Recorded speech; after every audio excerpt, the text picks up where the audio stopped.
అంటే ఇప్పుడు మీరు అడుగుతున్నట్టు తుపాకులు ఒకవేళ కనుక నిజంగానే చట్ట ప్రకారంగా పొందాలంటే ఆల్రెడీ ఆజాద్ లాంటి వాళ్ళు తీసుకున్నారు, అది ఇల్లీగల్ అని చెప్పేసి గవర్నమెంట్ చెప్పి ఆయన కేసులు పెట్టినా కూడా అది చట్ట ప్రకారంగా ఆయనకు రావాల్సిందే, ఆయన తీసుకున్నారు 100%. అయితే ఆ రకంగా ఇప్పుడు ఎందుకనంటే ఇక్కడ ఆ తుపాకులు లేకపోవడం వల్ల ఎంతోమంది బెదిరింపులకు గురవుతున్నారు. ఈరోజు కత్తి మహేశ్వరుడు మొదలుకుంటే ఎంతోమందిని ఈరోజు కొన్ని మూకలు బెదిరిస్తూ ఉన్నాయంటే వీళ్ళ దగ్గర ఆయుధాలు లేకపోవడమే. నిజంగానే ఆయుధం చేతికి సమయానికి వచ్చి ఉండేదంటే కత్తి మహేష్ లాంటి వాళ్ళు ప్రాణాలతో ఉండేవాళ్ళు కావచ్చు. సో ఇప్పుడున్నటువంటి ఈ సమాజం మరిన్ని హత్యలకు కానీ మరిన్ని ప్రాణాలు పోగొట్టుకోకముందు ఇక్కడ ఉన్నటువంటి దళిత సమాజం చేయాల్సినటువంటి వాళ్ళ మీద ఉన్నటువంటి బాధ్యత ఏంటి మరి? నా ఉద్దేశం ఏంటంటే అంటే చెప్పినట్టు అవుతుందేమో కానీ నిజానికి educated class among the schedule caste and schedule tribes, they are into a passive Ambedkarite movement. వాళ్ళు ఏందనంటే ఉద్యోగులకు చాలా కంఫర్టబుల్గా లైఫ్ ఏంటంటే అంబేద్కర్ జయంతి చేయాలా, కొత్త బట్టలు వేసుకోవాలా, బుద్ధవందనం చేయాలా, పూలు పండ్లు స్వీట్లు పంచాలా, అవసరం అన్నదానం చేయాలి.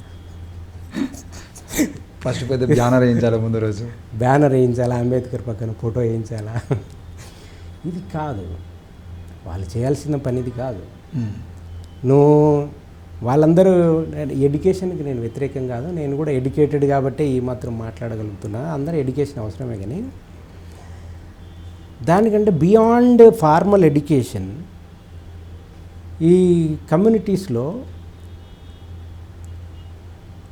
we have to go back to the roots. Go back to the roots of resistance. Okay. ఇప్పుడు గ్రామాల్లో ఎస్సీ ఎస్టీ యువకుల పరిస్థితి ఎలా అయిందంటే అత్యాచారాలు భరించైనా సరే మన మీద ఏ కేసు రాకుండా నీట్గా ఉండాలి, అంతే. ఇప్పుడు ఎవడన్నా వీళ్ళ మీద అత్యాచారం జరిగిందనుకో, వీళ్ళు పోలీస్ స్టేషన్ పోయి కేసు పెడతారు. కేసు పెట్టిన తర్వాత పోలీసు వాడు ఫోన్ చేసి మీ మీద కూడా కేసు పెడతారంట, వాళ్ళు కంప్లైంట్ ఇచ్చిండ్రు, మీ ఎఫ్ఐఆర్ వాళ్ళ ఎఫ్ఐఆర్ రెండు చేస్తాం అని అంటే వీళ్ళు ఉరుకుతారు పోలీస్ స్టేషన్. సార్ మేము కాంప్రమైజ్ అయిపోతాం, మా కేసు పెట్టద్దు వాళ్ళ కేసు పెట్టద్దు. ఎందుకంటే ఉద్యోగాలు వచ్చేటివి ఉన్నాయి సార్, టీచర్ ఉద్యోగము, క్లర్క్ ఉద్యోగము. అంటే ఆ స్పిరిట్ పోయింది. అంటే ఒక కమ్యూనిటీ, ఒక కమ్యూనిటీ రెస్పెక్టు ఇవన్నీ పోయినాయి. నేను ఇందాక చెప్పాను కదా, వ్యక్తిగత ఎజెండే దళిత ఉద్యమ ఎజెండా అయిపోయింది. అంటే మన ట్రైనింగే అట్లా అయింది. మన ట్రైనింగే అంటే కమ్యూనిటీ కోసం పనిచేయటం అనేది అంబేద్కరైట్ ఉద్యమం అని చెప్పే నాయకుడు లేడు. ఎలా అంబేద్కరైట్ ఉద్యమం అంటే ఏంది? చదువుకోవటం, ఉద్యోగం చేయటం, వ్యక్తిగతంగా అభివృద్ధి చెందటం అని చెప్తున్నారు. కానీ అంబేద్కరైట్ ఉద్యమం అంటే త్యాగం చేయటం, అంబేద్కరైట్ ఉద్యమం అంటే గ్రామాల్లోకి వెళ్ళటం, అంబేద్కరైట్ ఉద్యమం అంటే going back to the resistance అని ఎవరు చెప్పట్లే. ఎందుకు చెప్పట్లే?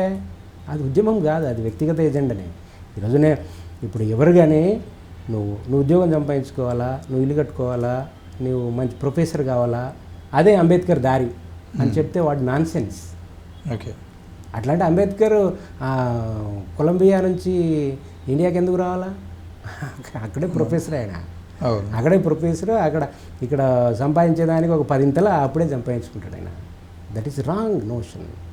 దళిత ఉద్యమం ఈజ్ ది షెడ్యూల్ అంబేద్కరైట్ ఉద్యమం is not getting educated, employed and richer is non sense. Ambedkarite movement is to contributing to the community, looking backwards. నీ వెనుక వాళ్ళ గురించి ఆలోచించటం, నువ్వు పైకి ఎదగటం కాదు, నీ వాళ్ళని నీతో పాటు తీసుకెళ్ళటం అంబేద్కరైట్ ఉద్యమం. నీ వాళ్ళ నుంచి దూరం అయి నువ్వు ఎంత పైకి వెళ్ళినా కూడా you will fall down. If you are not fall down physically, you are falling down morally.